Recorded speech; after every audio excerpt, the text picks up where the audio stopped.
Подмосковье охотятся за кислотным маньяком, Лукашенко купается в роскоши и золоте благодаря взяткам, а рейтинг Байдена вновь растет. В эфире «Нехта» самые важные и интересные новости к этому часу. В течение ближайших 100 дней Крымский мост может быть уничтожен. Есть ли средства у ВСУ для многоцелевой атаки? Украина уничтожает артиллерию, логистику и делает Крым несостоятельным – это хорошее событие. Воздушные атаки Ирана и Израиля. Оказался ли мир на краю тотальной войны и может ли война на Ближнем Востоке выйти за его пределы? Мы призываем Иран воздержаться от дальнейших нападений, в том числе через посредников. Украина предупредила о новой провокации Кремля. У Путина зреет очередной план. В центре внимания атомная станция. Это политический шантаж.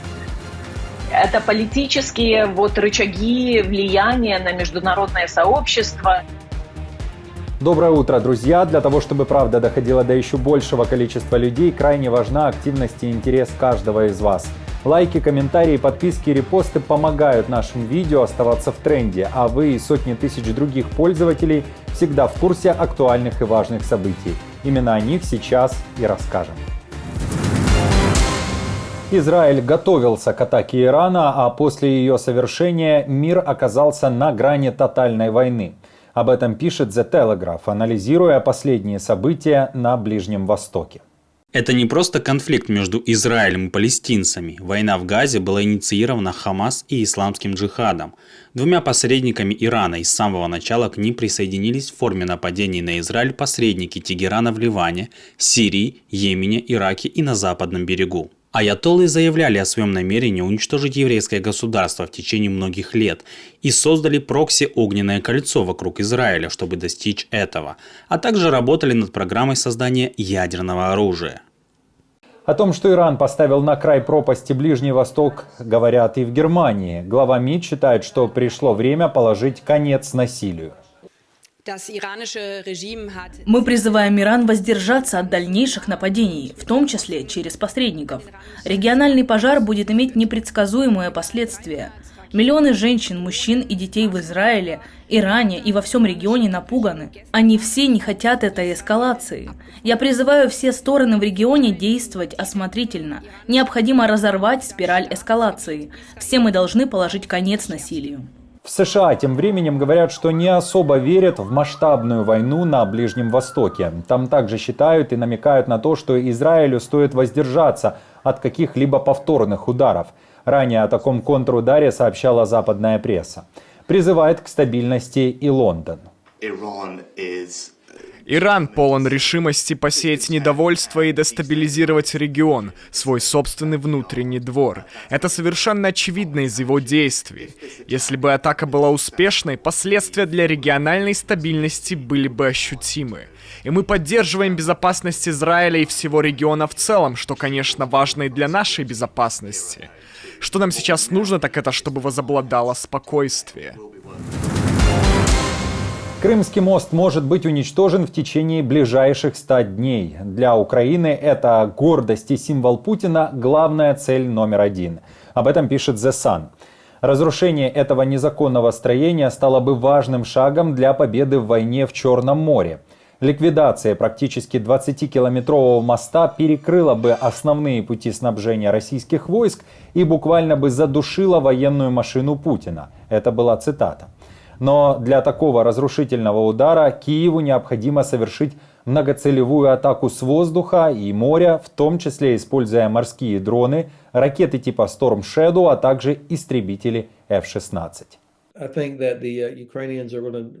Я думаю, что следующие несколько месяцев украинцы потратят на выполнение нескольких задач. Итак, задача первая. Они попытаются сохранить давление на российскую энергетическую инфраструктуру, на НПЗ. Мы еще увидим новые атаки. Кроме того, мы будем наблюдать за ударами по военным кораблям в Черном море. Это та область, где они могут продолжить добиваться прогресса. И, честно говоря, Крым – самая решающая точка, решающее поле битвы в этой войне. Поэтому, я думаю, мы продолжим следить за тем, как будут наноситься различные удары по аэродромам, штабу морских сил, логистике и так далее. ВСУ будут совершенствоваться в этом благодаря собственным дальнобойным дронам и другому оружию, которое у них есть. Речь идет о ракетах с дальностью полета в 150 километров. Ну и другое высокоточное оружие, которое передается партнерами, у Украины тоже есть. Нельзя сказать, что это моментально приведет к победе в войне, но то, что Украина уничтожает артиллерию, логистику и делает Крым несостоятельным, это хорошее событие. На Запорожской атомной станции в ближайшее время может произойти очередная провокация, которую устроят российские оккупанты под фальшивым флагом. Генштаб ВСУ получил важные разведданные и предупреждает мир о новом витке в ядерном шантаже со стороны РФ. Россия является единственным террористом в мире, который держит в заложниках атомную станцию и использует ее для шантажа Украины и всего мира. Никто другой, кроме российских террористов, не ставил мир так близко к черте сознательной радиационной катастрофы. В Росэнергоатоме сказали, что ЗАЭС заработает только тогда, когда изменится линия фронта. Мол, станция должна оказаться вне зоны огневого поражения. В Киеве неоднократно призывали оккупантов покинуть ЗАЭС. Вместе с МАГАТЭ ранее поднимался вопрос о демилитаризированной зоне вокруг атомной станции. Но россияне отказались покинуть захваченный украинский объект. С одной стороны, эта станция им не нужна. Ее не, как мы говорили ранее, ее невозможно перезапустить. Это просто вот большой индустриальный объект, который у них просто на руках, как бы, так сказать, как чемодан без ручки. То есть он у них есть, но толку из него для российской стороны мало. То есть единственный зыск, скажем так, из этой атомной электростанции для России — это политический шантаж. Это политические рычаги влияния на международное сообщество и на информационное поле. Мы видим, что отношение к украинскому персоналу не изменилось даже во время того, что там постоянно прибывают миссии МАГАТЭ. Пытки, задержания, они продолжаются. Дональд Трамп теряет поддержку в США. Отрыв между Байденом и Трампом составляет всего 1% в пользу республиканца. 45 против 46. Хотя еще месяц назад Трамп опережал действующего главу Белого дома на целых 5 пунктов. Об этом свидетельствуют данные The New York Times и Сиенского колледжа, которые следят за настроениями американцев и их желаниями отдать свои голоса на выборах президента. Аналитики связывают такие изменения в рейтингах благодаря методам агитации и заявлениям, которые звучат из уст как Байдена, так и Трампа. Традиционной политики, когда у политика падает влияние, давление, не собственное давление, а давление на избирателей, то они становятся менее влиятельными в партии, потому что, можно сказать, ну извини, я не знаю, ты там важный, суперважный, но у тебя 5% поддержки, ты маргинал, отойди отсюда. Но у Трампа и республиканцев другая ситуация. Трамп захватил республиканскую партию и правит ей. И имеет контролирующий пакет в этой проигрышной...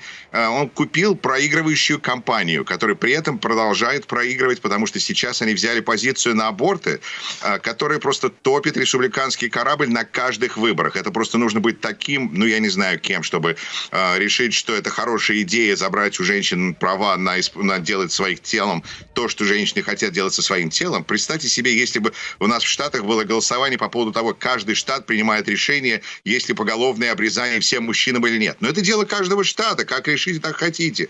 Понимаете, республиканцы на этом просто могут партию потерять. Западные СМИ время от времени пишут о возможной дестабилизации в мире, если к власти в этом году придет Трамп. Были сообщения и о возможном выходе США из НАТО, и сделке Трампа с Путиным относительно Украины, а также о новых отношениях Пекина и Вашингтона.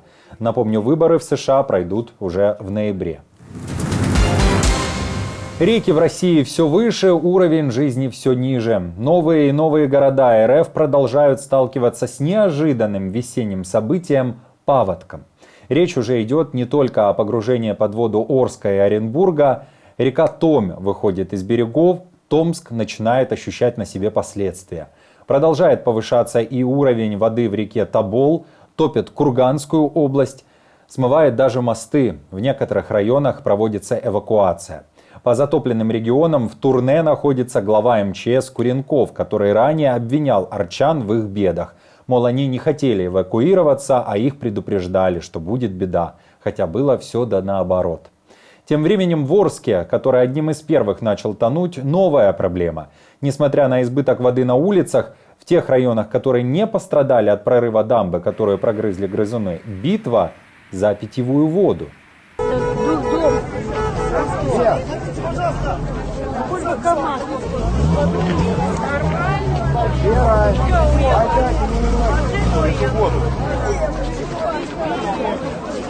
И еще о жизни россиян. В Подмосковье арестован так называемый кислотный маньяк. Бывший преподаватель колледжа, инженер, развлекался в поселке Монино, обливая девушек и женщин химикатами. Несколько таких случаев попали в объектив уличных камер видеонаблюдения. У жертв российского учителя значительные химожоги. Среди пострадавших 16-летняя россиянка. Пропагандисты сообщают, что задержанный увлекается химией и подписан на ряд тематических пабликов в социальных сетях. Недавно, например, он опубликовал на своей странице притчу об отравленной воде. Семьи нет, живет сам, якобы на учете нигде не стоял. Обычные будни российского Подмосковья. Резиденция Лукашенко-Восток – самая большая взятка диктатора. Билпол провел новое расследование о роскоши, в которой живет Лукашенко и вся его семья. Сотрудники Билпола пришли к выводу, что недвижимость на Минском море – взятка за застройку участка под бизнес-квартал Минск-Сити, который сейчас называется Минск-Мир. В свое время одна из строительных компаний по специальному указу Лукашенко без аукциона получила под застройку свыше 300 гектаров земли и многолетнее освобождение от налога на прибыль. Взамен же компания по сей день полностью обеспечивает деньгами резиденцию «Восток», дворцы Александра Лукашенко и его сыновей. Детальнее о том, как живет Лукашенко, о его дворцах, автопарке, винных погребах, бассейнах и золоте вы можете узнать в фильме «Нехты. Золотое дно», который есть на наших официальных страницах в YouTube. На этом пока все. Если вам нравится наша работа, вы можете поддержать ее кнопкой «Спасибо» под роликом или стать постоянным спонсором канала. А мы с командой продолжаем следить за самыми важными новостями. Оперативную информацию от Нехта ищите в телеграм-каналах или на платформе X. Спасибо вам за доверие и за то, что остаетесь с нами. До новых встреч и хороших вам новостей.